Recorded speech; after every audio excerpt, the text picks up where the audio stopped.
ध्यान योग एक है, अष्टांग योग एक है, बुद्धि योग और भक्ति योग दोनों एक ही चीज है। बुद्धि योग और भक्ति योग एक ही चीज है। तो जिसके पास बुद्धि है वही भक्ति कर सकता है, या फिर जो भक्ति करता है उसी को बुद्धि मिलती है। ऐसे दोनों तरह से समझ सकते हैं। तो देखिए, एक अंतिम कथा बता रहा हूं मैं, बुद्धि कितनी होनी चाहिए। एक बार काशी के राजा थे, तो उनके पास नारद मुनि आए और उन्होंने एक सभा रखी थी जिसमें सभी बड़े बड़े ऋषि मुनि आए थे। विश्वामित्र, वशिष्ठ, राम जी के जमाने की बात है, त्रेता काल की, त्रेता युग, सारे ऋषि मुनि आए।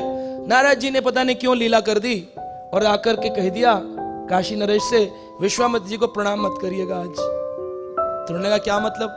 कह रहे बस देखिए वो बड़े दयालु हैं, करो करो नहीं फर्क पड़ता। राजा कह रहे कोई दिक्कत तो नहीं? कह रहे कोई दिक्कत नहीं, हम है ना। कह रहे जी मुनिवर। और इधर काशी नरेश ने, विश्वामित्र जी आए सभा में, उनको प्रणाम नहीं किया तो विश्वामित्र बड़े नाराज हुए, बोले ये क्या है, हम आपकी सभा में आए, आप प्रणाम भी नहीं करते हो, उठ करके आपने कोई निवेदन, कोई वंदन कुछ नहीं किया, न चंदन कुछ भी नहीं किया, न वंदन न चंदन न निवेदन कुछ नहीं, क्या है ये? तो बड़े दुखी हो गए। तो उन्होंने कहा अभी जा रहा हूं। विश्वामित्र ने कहा मैं राम का गुरु हूं, राम को जाकर कहूंगा कि कल सुबह का सूर्योदय बाद में होगा, फिर तेरे प्राण जाएंगे। राम जी के पास जाकर बोले राम जी बोले जी गुरुदेव। बोले निकाल लो अपने बाण तरकस से, आज काशी नरेश ने हमारा अपमान किया और एक शिष्य अपने गुरु का अपमान नहीं सहना चाहिए, अपने भगवान और अपने गुरु के लिए लड़ना चाहिए, जाओ मार डालो। कहते जी मुनिवर। विश्वामित्र जी के कहने पर 3 बार तरकस में रख लिए। भगवान ने कहा प्रातकालीन सूर्योदय नहीं होगा पहले ये काशी नरेश समाप्त हो जाएंगे। अब जब ये बात पता चली तो काशी नरेश तो कांपने लग गए, नारद मुनि की तरफ देख रहे हैं, बोले क्या कर दिया आपने? नाराज हुए, समझ में आता था यहाँ तो प्राणों की आहुति जा रही है, ये क्या कर डाला आपने? नारद जी कहते जब लगाया हमने तो समाप्त भी हम ही करवाए, चिंता मत करो, मैं तुम्हें एक जगह ले चलता हूँ, वहां से तुम्हारे प्राण बच सकते। कहा ठीक है। ले गए। कहाँ ले गए?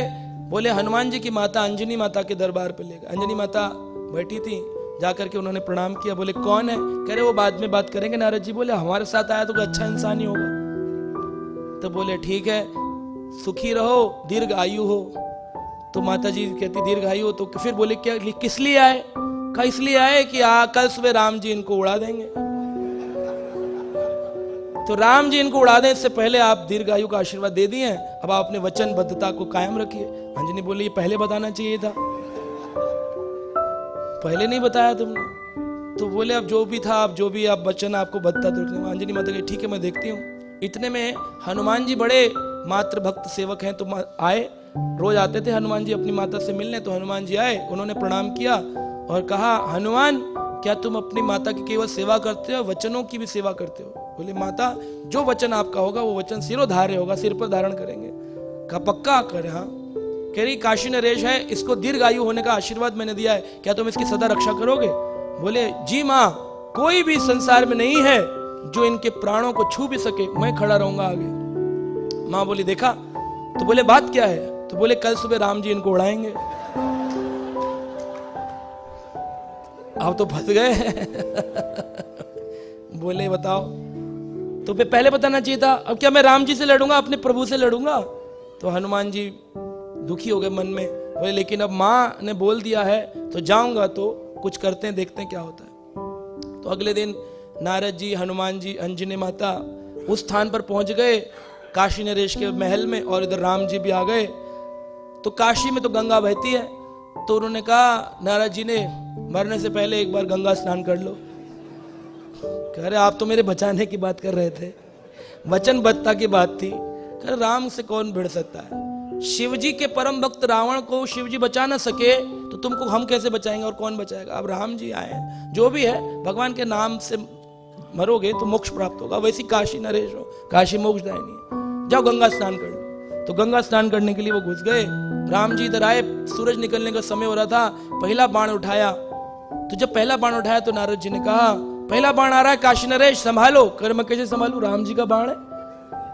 कहा जोर जोर से बोलो जय राम जय राम जय जय राम जय राम जय राम जय जय राम जय राम जय राम जय जय राम जय राम जय राम जय। तो भगवान का जो तीर था वो गया जाकर के काशी नरेश के पास पहुंचा, लेकिन उसके पूरे शरीर से क्या निकल रहा था? राम राम राम राम राम। तो भगवान का नाम भी भगवान से अभिन्नत नाम नामी ना, नाम और नामी में कोई भेद नहीं। तो भगवान अपने ही बाण से अपने को कैसे मारे?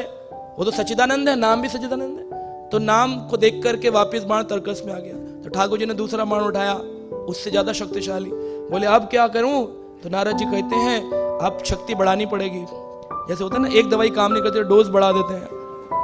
ये हमारे बैठे हैं स्वयंभू मोहन प्रभु, डोज बढ़ा देते हैं। जब एक काम नहीं, एक इंजेक्शन से काम ना चले तो दूसरा देता है डॉक्टर। तो कह रहे दूसरा डोज बढ़ाओ। क्या बढ़ाओ? बोले साथ में सीता जी को जोड़ो। बोलो सीताराम सीताराम सीताराम सीताराम सीताराम सीताराम सीताराम सीताराम। अब दूसरा बाण गया, देखा इसमें तो सीता जी भी ऐड हो गई। तो और दूरी से ही यू टर्न मारकर वापस तर्कस में आ गए। तब राम जी ने कहा अब ये तित्त बाण है, ये तो वो है जिससे बड़े बड़े देवता भी नहीं रोक सकते, अब इसे कोई नहीं रोक पाया। अब देखता हूं, अब तो ये जाएगा ही जाएगा। तब तीसरा बाण गया तो उन्होंने कहा अब तुम्हें अपनी पावर और बढ़ानी पड़ेगी। अब बोलो सीताराम लक्ष्मण हनुमान जय सीताराम लक्ष्मण हनुमान जय सीताराम लक्ष्मण हनुमान जय सीताराम लक्ष्मण हनुमान जय सीताराम लक्ष्मण हनुमान जय सीताराम लक्ष्मण हनुमान। तो नाम बढ़ा दिया, पावर बढ़ा दी। तो अब हनुमान जी का नाम जब आया तो राम जी बाकी को तो कोशिश कर भी सकते थे, लेकिन अपने भक्त को भगवान अनहित नहीं कर सकते। कौन तो हे प्रतिजान ही नमे भक्त्या प्रणश्यति, मेरे भक्त का कभी विनाश नहीं होगा। हनुमान जी का नाम आ गया तो बोले अब तो बच गया ये काशी नरेश, तीसरा बाण आ गया। तो बोले राम जी बोले अब क्या किया जाए? विश्वामित्र जी की तरफ देखे, विश्वामित्र की तब तक शांत हो गया था गुस्सा। बोले जब इसको राम जी के बाण भी नहीं मार रहे, इसको कौन नहीं मारेगा? तो वो बोले माफ कर दो इसको। तो तुरंत नारद जी ने इशारा किया विश्वामित्र के चरण पकड़ लो। दौड़ करके विश्वामित्र जी के चरण पकड़े, बोले मुझसे अपराध हो गया, एक्चुअली मेरा अपराध नहीं है, ये मुनिवर ने मुझे सजेशन दिया, ये मुनिवर ही ने सजेशन दिया मुझे कि आपको प्रणाम ना करूं। तो फिर मुनिवर की तरफ देखा, विश्वामित्र ने कहा तुमने ऐसा कार्य क्यों किया? इसमें भगवान को तकलीफ हुई, अंजनी माता को तकलीफ हुई, हनुमान को तकलीफ हुई, तुमने ऐसा काम क्यों किया? बोले मैं ये दिखाना चाहता था कि राम जी से भी बढ़ करके राम जी का नाम है। इस कलयुग में भगवान से बढ़ करके भगवान का, लोग दुनिया दीप लगाएगी, भगवान को आरती करेगी, परिक्रमा करेगी, लेकिन नाम नहीं करेगी तो फिर कैसे काम चलेगा? इसलिए सुबुद्धि लोग वो हैं जो बुद्धि का सही उपयोग करके ठाकुर जी का नाम भजन की संख्या इस महीने में बढ़ाते हैं। तो अधिक चैंटिंग करना चाहिए।